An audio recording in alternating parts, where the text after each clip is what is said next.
ఓం వసుదేవసుతం దేవం కంసచాణూరమర్ధనం దేవకీ పరమానందం కృష్ణం వందే జగద్గురుం శ్రీ రాధాకృష్ణాభ్యాం నమః. అర్జునం వందే జగదేక వీరం. మనకి ఈ మే నెలలో రాశిఫలాలు ఎలా ఉంటాయో 12 రాశుల వారికి ఒక్కొక్కటి రాశి వారిగా చూద్దాం. అయితే ముందుగా మనకి గ్రహాలు ఎక్కడున్నాయి ఈ మే నెలలో అనేటటువంటివి మనం తీసుకున్నట్లయితే, రవి గ్రహము ఏప్రిల్ 14 నుంచి మేషరాశిలోకి ఏప్రిల్ 14న ప్రవేశిస్తుంది. ఏప్రిల్ 14 నుంచి మే 14 వరకు కూడా మేషరాశిలో ఉంటాడు. ఆ తర్వాత మిగతా 15 రోజులు కూడా వృషభ రాశిలో ఉండడం జరుగుతుంది. లేకపోతే శుక్రగ్రహం వచ్చేసరికి ఏప్రిల్ 19న వృషభ రాశి సంచారం చేస్తాడు, వృషభ రాశిలో ప్రవేశం. ఆ తర్వాత మే 14న మిథున రాశిలోకి ప్రవేశిస్తాడు. ఆ తర్వాత మిగతా జూన్ 8 వరకు కూడా మనకి కర్కాటక రాశి ప్రవేశం ఉంది కాబట్టి మిథున రాశిలోనే ఉంటాడనమాట శుక్రుడు. లేకపోతే కుజుడి దగ్గరికి వచ్చేసరికి కుజుడు మనకి మే 11వ తేదీన మేషరాశిలోకి వెళ్తున్నాడు కాబట్టి మేషరాశి అంతకుముందు మరి మీన రాశిలో ఉన్నాడు మే 10 వరకు కూడా. తర్వాత అంతా కూడా నెలంతా కూడా మనకి కుజుడు ఈ యొక్క మేషరాశిలో ఉంటాడు. అలాగే ఈ యొక్క బుధ గ్రహాన్ని కనుక మనం తీసుకుంటే మే 14వ తేదీన మనకి వృషభ రాశి సంచారం చేయడం జరుగుతుంది. తర్వాత మే 29 వరకు కూడా మనకి ఈ యొక్క బుధ గ్రహము మనకి ఎక్కడికి వస్తాడంటే మే 29 వరకు కూడా మిథున రాశి ప్రవేశం చేస్తాడు కాబట్టి వృషభ రాశిలోనే ఉంటాడు. ఈ విధంగా ఈ గ్రహాలను బట్టి చిన్న చిన్న గ్రహాలు ఇలా మారుతూ ఉంటాయి.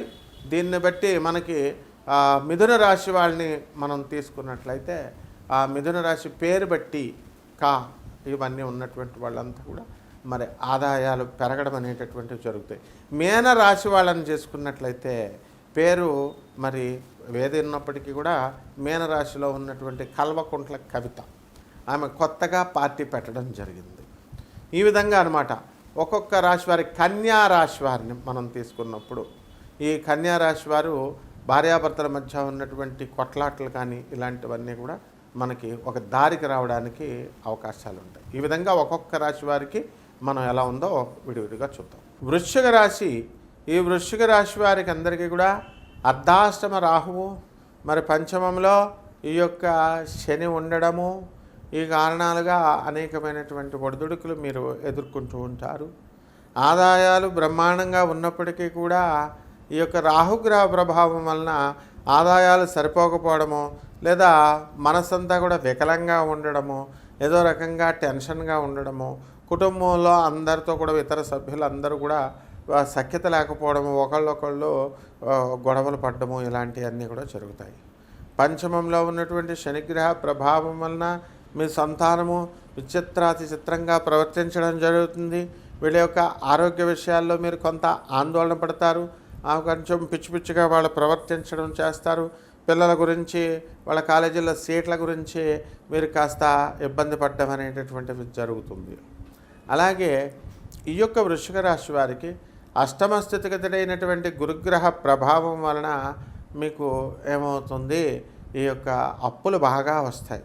ఉద్యోగాల్లో కొంచెం లేఆఫ్ల వల్ల ఉద్యోగాలు కోల్పోవడం అనేటటువంటిది ఈ యొక్క వృశ్చిక రాశి వారికి కొంతమందికి జరుగుతుంది. ఇక ఈ ఉద్యోగాలు రావడానికి మరికొంత సమయం వెయిట్ చేయాల్సినటువంటి అవసరం ఉంది. ఈ వృశ్చిక రాశి వారికి అందరికీ కూడా సప్తమంలో రవి బుధ శుక్ర గ్రహాలు ఉన్నాయి. తద్వారా మీకు ప్రభుత్వం నుంచి రావాల్సినటువంటి బకాయిలు కానీ, ప్రభుత్వం నుంచి రావాల్సినటువంటి ఇతర మీ యొక్క మున్సిపల్ కాంట్రాక్టర్స్ ఇటువంటి వాళ్ళందరూ కూడా బిల్స్ కోసం పాస్ అవ్వడం కోసం చూస్తున్నారు. ఇంతకాలం కూడా బిల్స్ పాస్ అవ్వలేదు, అండ్ ప్రభుత్వం దగ్గర డబ్బు లేదు అంటూ పెన్షన్స్ కూడా ఈ బిల్స్ పాస్ అవ్వకుండా ఉన్నాయి. అటువంటి వాళ్ళందరికీ కూడా కొంచెం బండి కదలడం అనేటటువంటిది జరుగుతుంది. అలాగే మీరు అనుకున్న పనులన్నీ కూడా సక్సెస్ అవడానికి అవకాశాలు అధికంగా ఉన్నాయి. అలాగే ఈ యొక్క స్త్రీల నుంచి కొన్ని సమస్యలు వీరికి రావడానికి అవకాశాలు ఉన్నాయి. వృశ్చిక రాశి వారి కొంతమంది భార్యాభర్తలు కొట్లాడుకుంటూ తమ కేసులను కోర్టులో వేసుకోవడం జరిగింది. అయితే వాళ్ళు అవన్నీ కూడా ఒక విధంగా కొంచెం ప్రొసీడింగ్స్ అనేటటువంటివి జరుగుతున్నాయి, ముందు కదలడం జరుగుతుంది. అలాగే వృశ్చిక రాశి వారి పేరు మీద ఉన్నటువంటి స్థలాలు అవనియండి, ఇళ్ల స్థలాలు అవనియండి, ఈ కాగితాలు జాగ్రత్తగా దాచుకోవాల్సినటువంటి అవసరం ఉంది. లేకపోతే కనుక మీ బంధువులు కానీ మీ భర్త కానీ అవి తీసుకెళ్ళి తాకట్టు పెట్టడానికి అవకాశాలు అధికంగా కనబడుతున్నాయి. కాబట్టి ఈ రాశి వారికి విద్యార్థులను మనం తీసుకున్నప్పుడు విద్యార్థులందరూ కూడా చదువులో వెనకబడిపోయారు.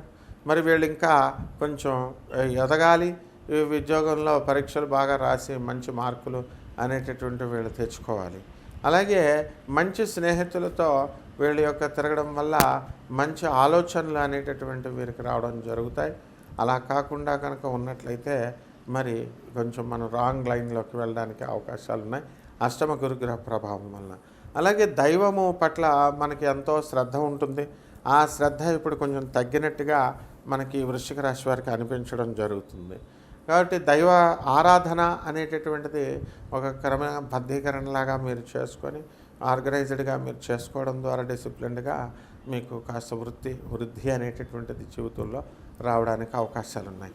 ఆదాయాలు బాగా పెరగడానికి అవకాశాలు ఈ వృశ్చిక రాశి వారికి ఉన్నాయి. పరిహారాలు మరి ఈ రాశి వారందరికీ కూడా మనకి ఈ గ్రహస్థితి ఈ విధంగా ఉంది కాబట్టి, మనము శని ప్రభావం అధికంగా ఉంది కాబట్టి శని జపం చేసుకోవాలా, శని స్తోత్రాలు చదవాలా, శనికి కిలోంపావు ఈ యొక్క నల్ల నువ్వుల్ని నల్లని వస్త్రాలనిచ్చి పేద బ్రాహ్మణులకి దానం చేసుకోవాలా. అలాగే రావి చెట్టుకి నీళ్లు పోసుకుంటూ రావి చెట్టు చుట్టూ ప్రదక్షిణాలు చేస్తూ ఓం శనేశ్వరాయ నమః అంటూ ప్రదక్షిణాలు చేసుకున్నట్లయితే బ్రహ్మాండంగా ఉంటుంది. ఇకపోతే మనకి ఈ యొక్క ఆంజనేయ స్వామి వారి యొక్క ఆరాధన, ఆంజనేయ రుద్రయామల మంత్రశాస్త్రంలో చెప్పబడినటువంటి ఆంజనేయ స్వామి వారి యొక్క మంత్రాలని మీరు తీసుకోవాలి, ఆ జపం చేసుకోవాలి. అవి చాలా స్పీడ్గా మీకు పనిచేయడం అనేటటువంటివి జరుగుతాయి. అదేవిధంగా ఈ యొక్క రాశి వారికి అందరికీ కూడా మీకు ఇంకా ఏమైనా కనుక సందేహాలు ఉన్నట్లయితే మరి కింద డిస్ప్లే అవుతున్నటువంటి నా నెంబర్కి ఫోన్ చేసి చక్కగా మీరందరూ కూడా మీ సందేహాలను తీర్చుకోవచ్చు. దానికి తగినటువంటి పరిహారాలన్నీ కూడా మీరు చేసుకోవచ్చు. కాబట్టి ఈ కోటాను కోట్ల మందికి కామన్ ప్లాట్ఫారం మీద చెప్పబడేటటువంటి రాశి ఫలాలు ఇవి. కాబట్టి వ్యక్తిగత జాతకాలను చూసినప్పుడు మాత్రమే మనకి మీ జాతకంలో ఎలా ఉంటుంది, ఏ విధంగా జరుగుతాయి అన్నది తెలుస్తుంది. కాబట్టి వీటికి కొన్ని మన కష్టాలు అధికంగా ఉన్నాయండి మరి అని అనుకున్నప్పుడు ఈ పరిహారాల ద్వారా కొంతవరకు మీకు పరిష్కారం అవ్వడం జరుగుతుంది. కాబట్టి ఆంజనేయ స్వామి వారి సుందరాకాండ చదువుకోవడం, ఆంజనేయ స్వామి వారికి చక్కగా మంత్రోపదేశం తీసుకొని ఆంజనేయ మంత్రం కోసం నన్ను సంప్రదించండి, ఆ మంత్రం ఇవ్వడం జరుగుతుంది. అది తీసుకున్న తర్వాత జపం అన్నీ కూడా చేసుకోవడం ద్వారా బ్రహ్మాండంగా ఉంటుంది. ఇకపోతే ఈ యొక్క ఈ రాశి వారందరూ కూడా మీరు చక్కగా జమ్మి చెట్టుకి లేదా మేడి చెట్టుని మీ ఇళ్ళల్లో వేసుకొని దానికి నీళ్లు పోసుకోవడము, ఆ తర్వాత ఆ చెట్టు చుట్టూ చక్కగా అనఘాదేవి మరి దత్తాత్రేయ స్వామివారు అలాగే 64 యోగిని గణాలు ఈ యొక్క మేడి చెట్టులో క్రింద నివాసం ఉంటాయి. దాన్ని నీళ్లు పోసి మనం సేవ చేసుకోవడం ద్వారా, ఆ యొక్క మేడి చెట్టు ప్రదక్షిణాలు చేసుకోవడం ద్వారా సకల పాపాలు మనకు పోయి పనులన్నీ కూడా ముందుకెళ్తాయి. అలాగే గురు చరిత్ర పారాయణ చేసుకోవడం ద్వారా బ్రహ్మాండంగా ఉంటుంది. ఈ పరిహారాలతో మనం అందరం కూడా ఈ రాశి వారు అందరూ కూడా బ్రహ్మాండంగా ముందుకెళ్తారు. శుభమస్తు.